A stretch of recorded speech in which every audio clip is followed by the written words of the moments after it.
What's up, Stat Fam? I told you we was coming back with another one. We got NBA players and legends, discuss how insanely good prime Larry Bird was. This is a live reaction. Make sure you hit that like button, hit that sub button, and comment below. Let's get it.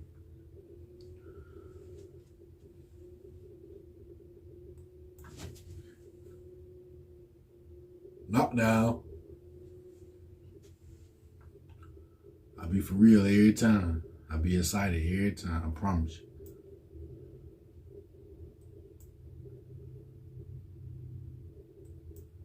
Whatever you do, make sure you have fun doing what you love to do now. It's legendary.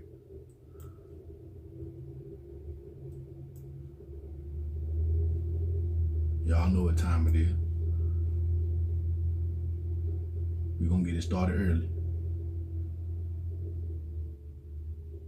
Larry Bird was a dedicated and committed member of the Boston Celtics during the 80s and 90s, resulting in one of the greatest careers in NBA history.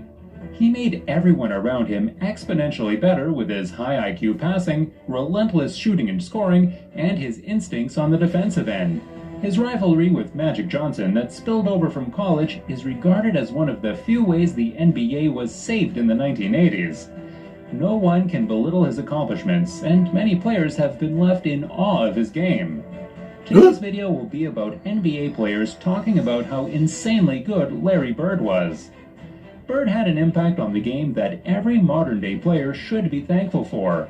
You have to be pretty darn talented to rival a player like Magic Johnson, as well as take home 3 MVP awards, 3 championships, and 2 Finals MVP awards. Each of their legacies speaks for itself, and will be remembered forever in NBA history.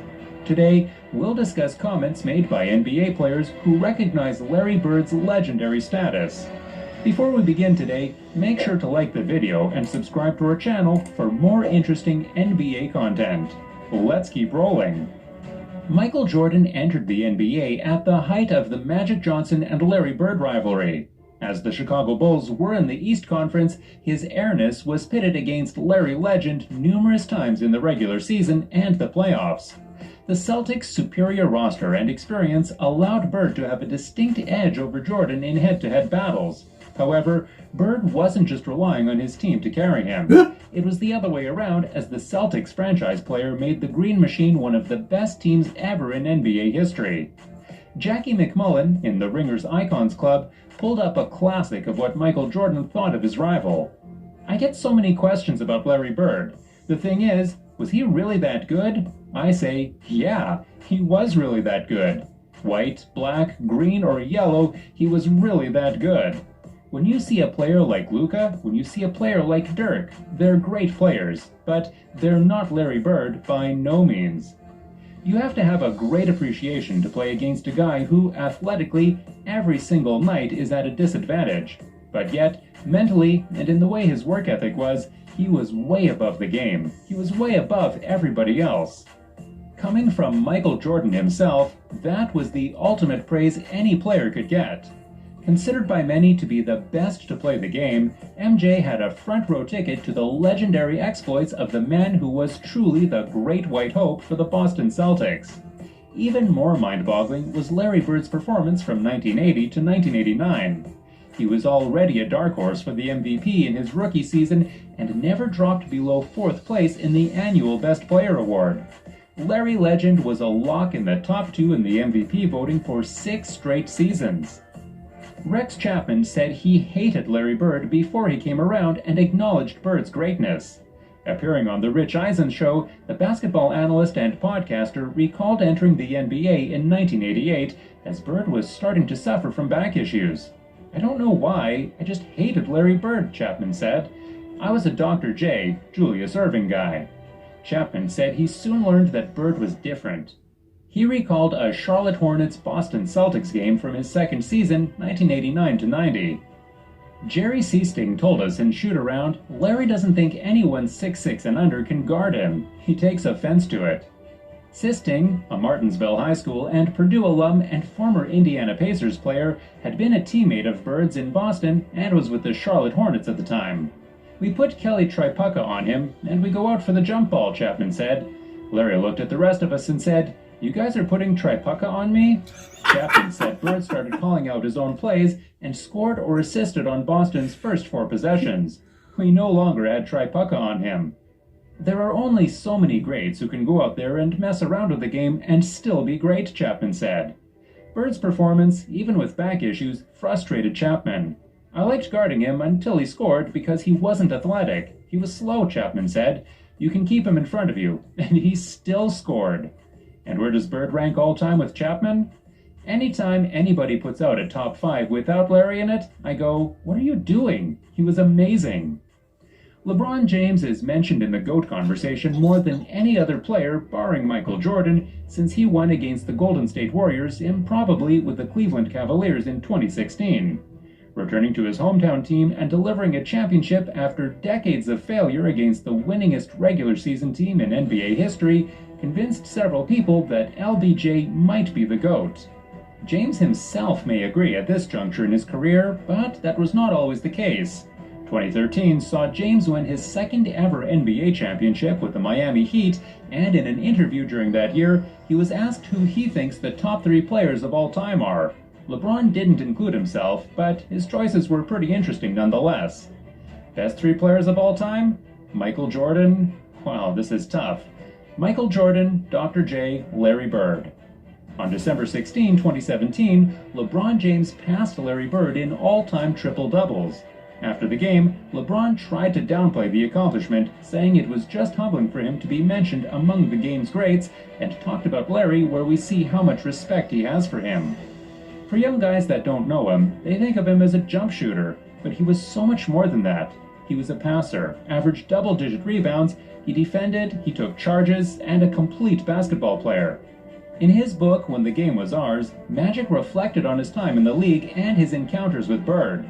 A section of the book narrates how Johnson closely followed Bird's game, keeping track of his activities and successes. In the book, the 5-time NBA champion describes the Boston Celtics legend as a measuring stick. He referenced the 1984 NBA Finals against the Celtics and how Bird led the team to the title in the best-of-7 series. When I got to the NBA and played for the Lakers, I watched as many Celtics games as I could so I could keep track of what he was doing, Johnson said. He became my measuring stick. The first time we played head-to-head in the finals in 1984, Larry got the best of me. It took me years to get over it. Actually, I'm not sure I'm over it yet. Bird anchored Boston's sustained success behind his dominance on the court. It pitted the Celtics against their hated rival Lakers, leading to numerous memorable battles between the historic franchises. The fierce competition developed a strong level of respect toward Bird. Hall of Famer Kareem Abdul-Jabbar stated on In the Zone podcast with Fox Sports' Chris Broussard on November 27, 2021, that Bird separated himself behind his high basketball IQ. "The best guy I've played against might have been Larry Bird," Abdul-Jabbar said. "People don't appreciate Larry Bird enough. They think he is a chubby white guy, but he would wear us down. The muscle that is in between his ears was the best because he made 3 points, assisted, rebounded, and had steals. He was always in the right place at the right time. He is, without a doubt, one of the best players I've had ever played against." Bird's career may have been cut short, but he definitely made the most of his 13 seasons. He was named MVP for 3 straight years, from 1984 through 1986. Over that stretch, he averaged 26.2 PPG, 10.1 RPG, and 6.7 APG while sealing 2 titles for the Celtics. He also led them to a championship in 1981. Despite back issues that forced him to retire in 1992, Bird was still an effective player for Boston during that time and a member of the 1992 U.S. Men's Olympic Dream Team. Many consider Bird to be a top 5 player to ever play in the NBA. And what is your opinion? Do you think Larry Bird belongs in the top 5 NBA players of all time? Do you think he would be dominant if he played now? I would love to hear what you guys think, so please let me know what you think in the comments. Oh, and don't forget to like the video and subscribe to our channel for more amazing NBA content. Thanks for watching!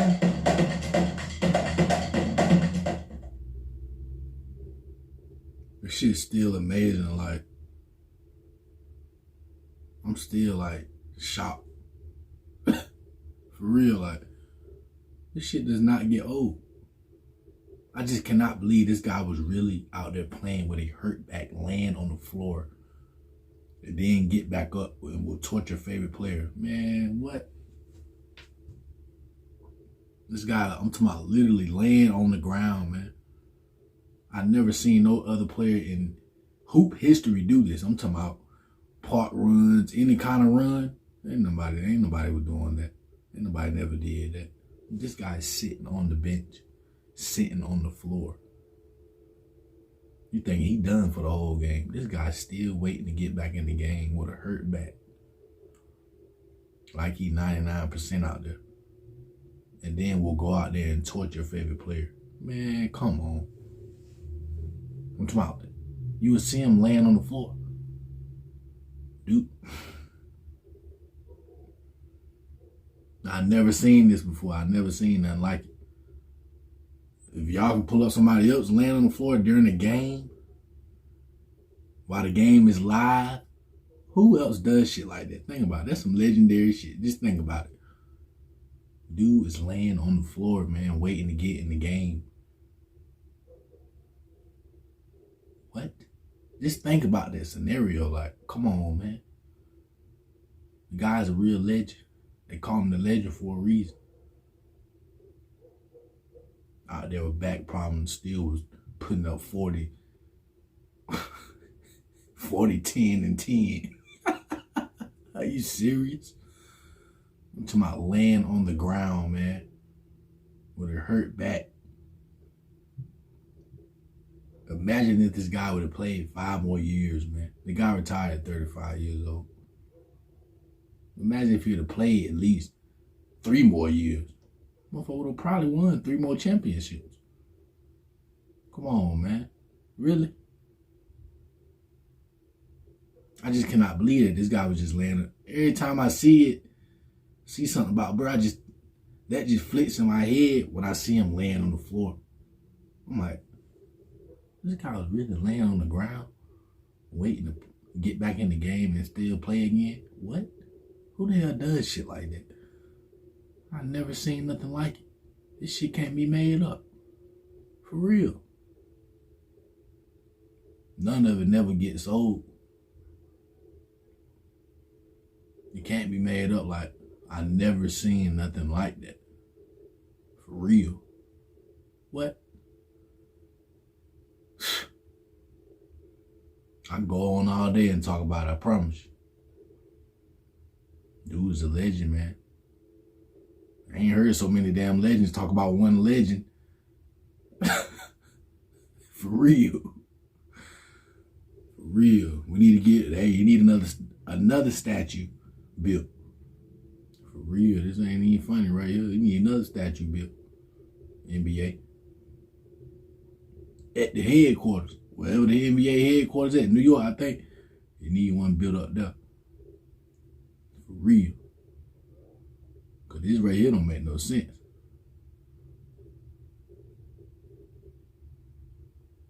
Dude got the most stories in history. Legend. Real legend. And never one time he said he was the best.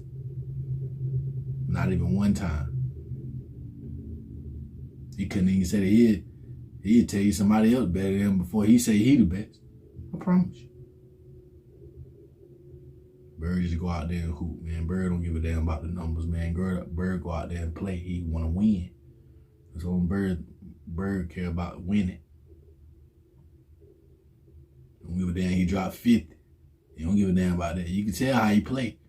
He don't give a damn about dropping 50. He just want to go out there and get the job done and go back to the house.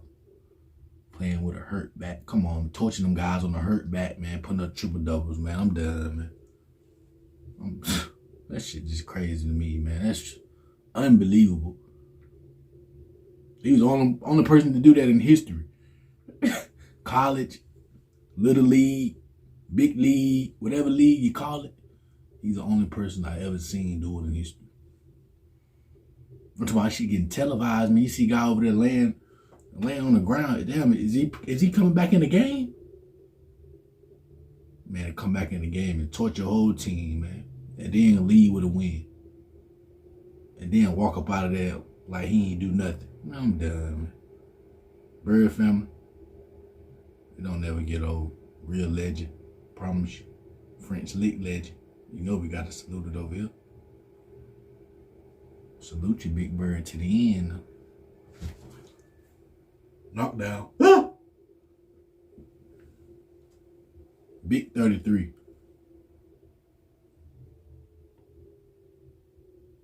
Real legend. He'll inspire you too. If you're a real hooper, Big Bird will inspire you.